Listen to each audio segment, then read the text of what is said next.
नमस्कार. आपल्या सगळ्यांचे स्वाद संगम इन मराठीमध्ये स्वागत आहे. नमस्कार. आज आपण बनवणार आहोत एक मस्तपैकी घरच्याच साहित्यात उपलब्ध असणाऱ्या घरी साहित्यात एकदम हॉटेलसारखी शेवग्याच्या शेंगेची भाजी. आणि ही भाजी सगळ्यांना आवडणारी आणि सगळ्यांना जमणारी, पहिल्याच ट्रायमध्ये जमणारी अशी आहे. त्यामुळे नक्की ट्राय करा. आणि दुसरी गोष्ट म्हणजे आपल्या घरी जे साहित्य उपलब्ध आहे ना, त्यातच खूप छान अशी भाजी होऊन जाते. आणि ज्यांचं मोठं कुटुंब आहे त्यांच्यासाठी पण खूप छान पद्धतीनं ही सगळ्यांना पुरणारी अशी भाजी तयार होते. त्यामुळं नक्की ट्राय करा आणि सगळेजण करा ट्राय. म्हणजे लहान कुटुंब असणारे सुद्धा आणि मोठे कुटुंब असणारे सुद्धा.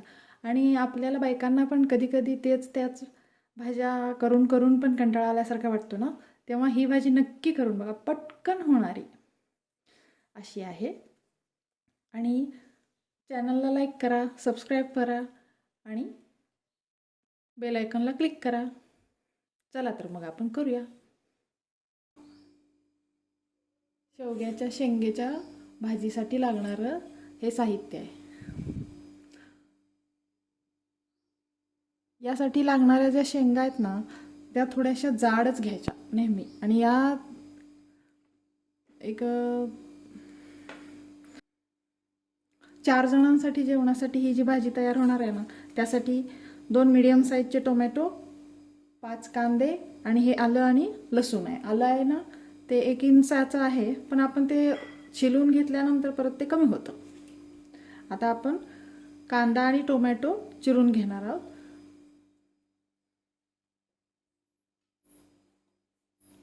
त्याचबरोबर आता मी तुम्हाला दाखवते शेंगा कशा चिरायच्या. अशी प्रत्येक शेंग अशी उभी अर्धी चिरून ठेवायची. आपल्याला ह्या मसाला भरायचा आहे. जास्त मसाला पण नाही वापरणार आहोत आपण, पण खूप छान लागते ही भाजी आणि अतिशय पटकन होणारी आणि रोजच्या जेवणासाठी एकदम उपयुक्त ठरणारी अशी आहे. रोजचं आपण नेहमीच साधं शेवग्याच्या शेंगाची भाजी खातोच, पण ही कधीतरी असं वेगळं पटकन होणारं आणि ज्यांचं कुटुंब मोठं आहे त्यांच्यासाठी पण अतिशय सोयीस्कर आहे. आणि लहान कुटुंबासाठी तर काय मी दाखवायलाच लागली आहे तुम्हाला. 4-5 जण खाऊ शकतात ही भाजी. आता ह्या शेंगांचे तुकडे बघा.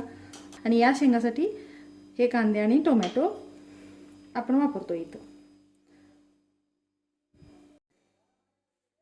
आणि आपण आता हे कांदा टोमॅटो बारीक बारीक चिरून घ्यायचं आहे. जेवढं शक्य होईल तितकं बारीक केलेलं चांगलं राहील. आणि हा आहे लसूण, कोथिंबीर आणि आलं यांची पेस्ट केलेली आहे मी इथं. आणि हे मसाले आहेत. हे लाल तिखट आहे, हळद, सांबर मसाला आहे, किचन किंग मसाला आहे आणि गरम मसाला आहे. आणि हा घरचा मसाला कोणी येसूर म्हणतं, कोणी काळं तिखट म्हणतं, तो तो आहे हा. याची पण रेसिपी तुम्ही सांगितलं कमेंटमध्ये तर मी नक्कीच तुम्हाला दाखवेन. आणि हा मसाला जो आहे ना, यात बरेच मसाले असतात आणि रोजच्या भाजीला आपण फक्त हा घातला तरी चालतो. आणि ही जी भाजी आहे ना, ती आपण एखाद्या वेळेस पाहुणे आले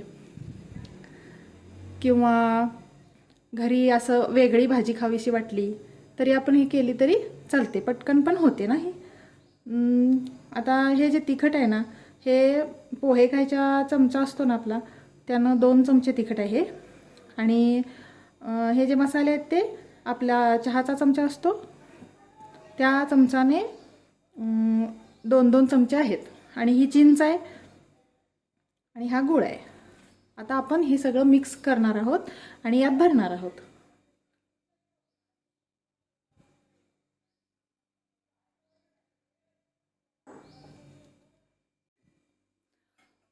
आता ह्यात हे शेंगादाण्याचं कूट आहे आणि हे खोबऱ्याचं कूट आहे. जे खोबरं मी भाजून बारीक केलेलं आहे. खोबरं जे आहे ना ते 2 चमचे पोहे खायच्या चमच्याने 2 चमचे खोबऱ्याचं कूट आहे आणि शेंगादाण्याचं जे कूट आहे ना ते 3 चमचे कूट आहे आणि हे पण यात आता आपण मिक्स करणार आहोत.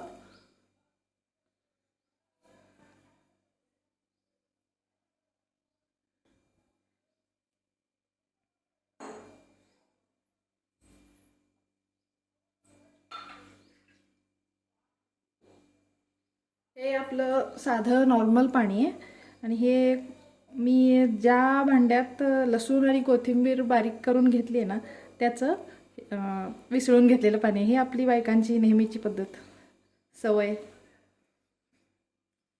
आता हे बघा, हे असं पूर्ण मिक्स करून घ्यायचं आहे. थोडंसंच पाणी ओतायचं आहे आणि शेवग्याच्या ज्या शेंगा आहेत ना त्या नॉर्मल जाडीच्या पण घेऊ शकताय, पण आपण ही जी भाजी करणार आहोत ना ही भाजी ना आपण कुकरमध्ये करणार आहोत. त्यासाठी म्हणून थोड्याशा जाडीला जास्त असलेल्या घ्यायच्या. जास्त अशा निबर झालेल्या किंवा अशा आतून वाळलेल्या अशा नाहीत घ्यायच्या. खूप सुंदर. एकदा करून मला कमेंटमध्ये नक्की कळवा. आणि ही भाजी आहे ना ही कोणी पण करू शकतात, करणारे सुद्धा करू शकतात. एकदम सोपी आणि एकदम परफेक्ट होणारी. एकदाच केल्यावर मला नक्की कळवा कमेंटमध्ये कशी झाली. आता आपण या शेंगामध्ये हे भरून घेऊया.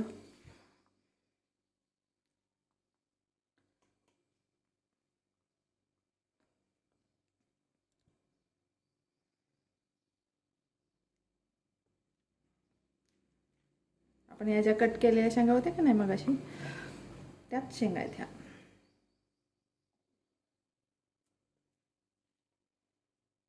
खूप छान लागते ही भाजी.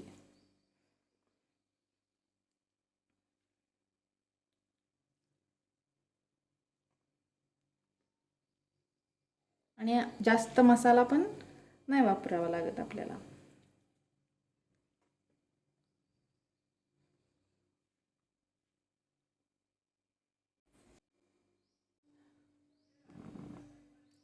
चला तर मग आपण कुकर ठेवून घेऊया गॅसवर.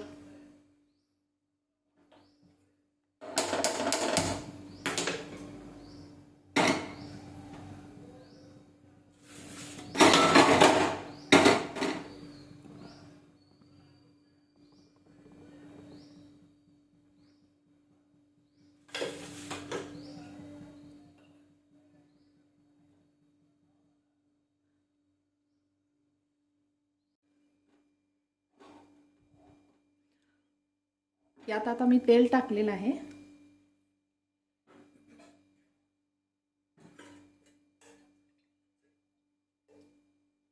आणखी थोडंसं टाकली. तेलाची जी पळी असते ना यानं मी 1.5 पळी तेल टाकलंय.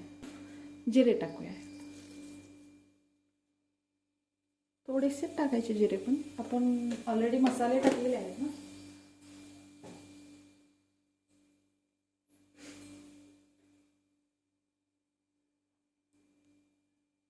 गॅसची फ्लेम मीडियम आहे.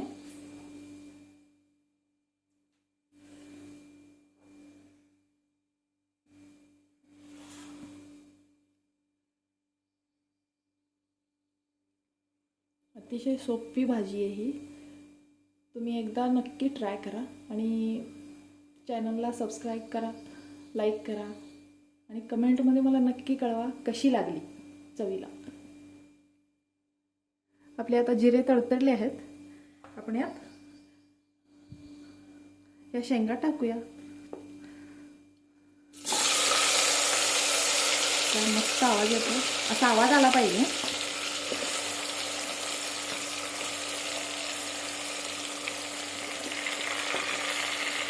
आणि आता हा जो उरलेला मसाला आहे आपण त्यात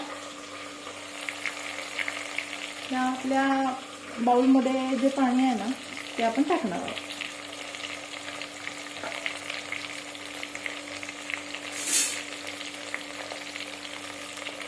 आता बघा ही एक ट्रिकच समजा.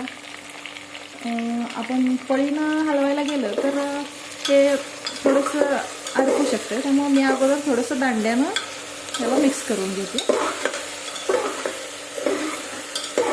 त्याला असा थोडासा चटका बसला ना, त्याची चव आणखीन छान लागते.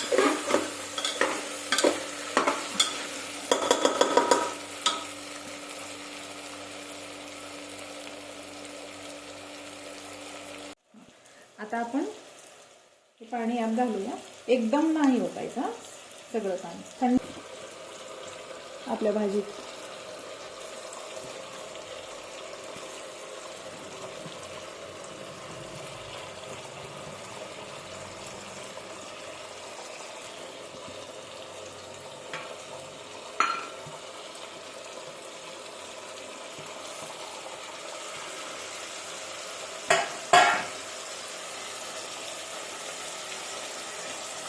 ही भाजी जास्त पातळ नसतेच, थोडीशी घट्टसरच असते. आणि थोडंसं पाण्याचं प्रमाण अजून ह्यात आपण वाढवू शकतोय.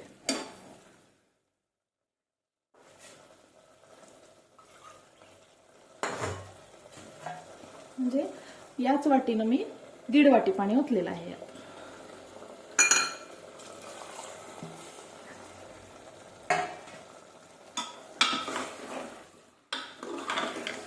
झालं तर मग आता याला 2 शिट्ट्या काढून घ्यायच्या आहेत आपल्याला आणि आपली भाजी रेडी. मीडियम गॅसवर.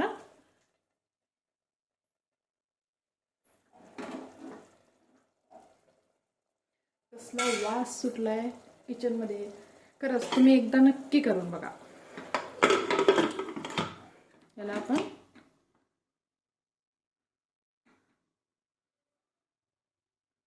मीडियम गॅसवर 2 शिट्ट्या काढून घेणार आहोत. आता आपल्या कुकरचं टोपण पडलेलं आहे. चला आपण भाजी काढून घेऊया.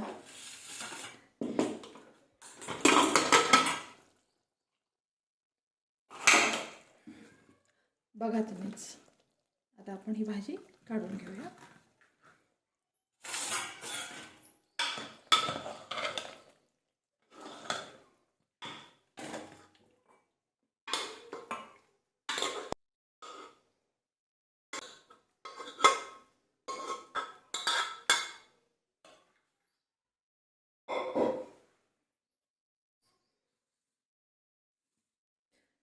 कशी दिसते की नाही छान. एकदा नक्की ट्राय करा आणि कमेंटमध्ये मला नक्की कळवा तुम्हाला कशी लागली. थँक्यू.